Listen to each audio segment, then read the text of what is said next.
Halo semuanya, untuk pertemuan kali ini kita akan membahas mengenai awal kehidupan manusia Indonesia. Di bagian A, kita akan belajar mengenai perkembangan bumi dan munculnya makhluk hidup. Nah, selanjutnya di dalamnya ada pembahasan pertama, yaitu asal-usul bumi dan makhluk hidup.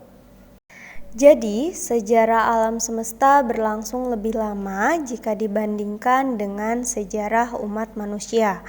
Kemunculan pertamanya diperkirakan baru sekitar 3 juta tahun yang lalu. Melalui pernyataan tersebut, kita akan mempelajari lebih dulu tentang awal mula terbentuknya alam semesta sebagai tempat berkembangnya makhluk hidup hingga saat ini. Apakah di antara kalian ada yang pernah bertanya bagaimana proses terbentuknya alam semesta pertama kali? Nah, menurut para ilmuwan, mereka meyakini bahwa terbentuknya alam semesta, termasuk bumi, berawal dari peristiwa Big Bang atau ledakan dahsyat atau dentuman besar sekitar 13,7 miliar tahun yang lalu. Ledakan tersebut melontarkan materi dalam jumlah sangat besar ke segala penjuru alam semesta.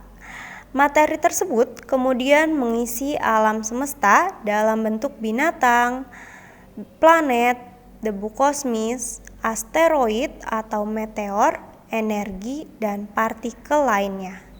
Ringkasnya, membentuk sistem tata surya. Bumi berbentuk gumpalan gas panas yang terus-menerus berputar. Selanjutnya, keadaan bumi semakin mendingin dan akhirnya berbentuk seperti bola padat. Proses tersebut berjalan cukup panjang, kurang lebih 2,5 miliar tahun, hingga mencapai keadaan seperti sekarang. Menurut teori geologi, proses perkembangan bumi dibagi menjadi 4 tahapan. Geologi yaitu ilmu pengetahuan yang mempelajari tentang pembentukan bumi.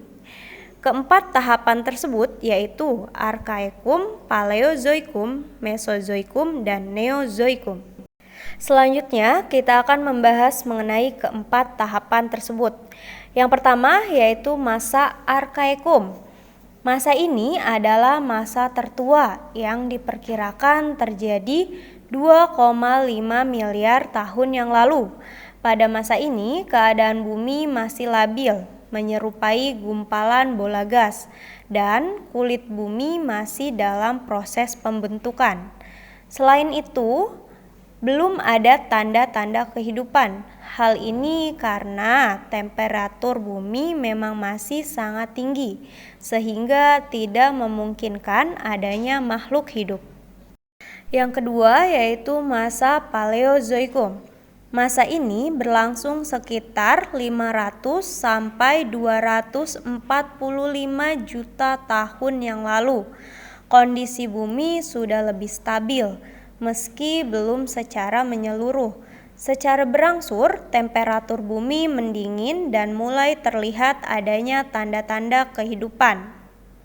Tanda kehidupan tersebut berupa makhluk bersel satu atau yang lebih dikenal dengan nama mikroorganisme. Muncul hewan sejenis ikan tak berahang atau trilobita dan beberapa jenis tumbuhan ganggang. Masa Paleozoikum dinamakan dengan zaman primer atau zaman kehidupan pertama. Ini adalah fosil trilobita pada masa Paleozoikum. Nah, yang ketiga yaitu masa Mesozoikum.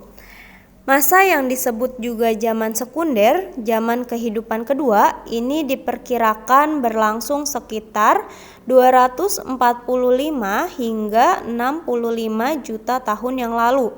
Bumi sudah semakin stabil, mulai muncul beragam hewan bertubuh besar seperti reptil, dinosaurus, dan gajah purba. Menjelang berakhirnya masa ini, mulai muncul berbagai jenis burung. Masa Mesozoikum juga dikenal sebagai zaman reptil, yang mana dinosaurus menjadi penguasa hampir sepanjang masa ini. Tetapi kemudian punah secara mendadak pada 65 juta tahun yang lalu. Kepunahan massal ini diperkirakan akibat tumbukan meteorit raksasa yang membuat bumi diliputi debu. Pada akhir masa Mesozoikum mulai muncul jenis mamalia. Nah, yang terakhir yaitu masa Neozoikum. Pada masa ini, hewan berukuran besar sudah mulai jauh berkurang. Masa ini dibedakan menjadi dua zaman, yaitu zaman tersier dan zaman kuarter. Yang pertama ada zaman tersier. Zaman ini berlangsung sekitar 60 juta tahun yang lalu. Hal terpenting pada zaman ini adalah munculnya jenis primata seperti kera. Yang kedua yaitu zaman kuarter. Zaman ini dibagi ke dalam dua kala, yaitu kala Pleistosen atau Diluvium dan Holosen atau Aluvium. Pada kala Pleistosen diperkirakan manusia purba sudah mulai muncul. Pada kala Holosen, manusia purba telah berkembang lebih sempurna, yaitu jenis Homo sapien, dengan ciri-ciri seperti manusia sekarang. Untuk pembahasan kali ini dicukupkan. Terima kasih semua yang sudah menonton. Jangan lupa saksikan pembahasan selanjutnya. Terima kasih dan sampai jumpa.